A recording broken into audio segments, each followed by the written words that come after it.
How to change Discord password if you forgot it on your mobile phone. Hello everyone, welcome back to our channel. In today's video, I'm going to show you how to reset your Discord password on mobile if you've forgotten it. It's a simple process, so let's get started. First, make sure you have your Discord app open. You need to simply tap open the app, and once you're in the app, you can see the two options that says register and login. If you have already registered, you need to simply tap on login. Once you have done that, you need to enter the email or phone number that you have used before in order to create your account. Now that you don't know the password, you need to simply tap on forgot your password. Then you need to confirm whether you're human or not. Once you have done that, you can see that the instruction to change your password has been sent to the email. You simply click on OK. You need to go to your email app. You need to simply tap on Gmail. And then from here, you need to simply tap on reset password.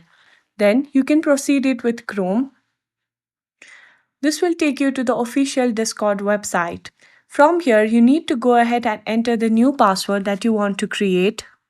And once you have done that, you need to simply click on change password. Now, that's it. You have successfully changed Discord password on your mobile phone. If you found this video helpful, please give it a thumbs up, subscribe to our channel, and I'll see you in the next video.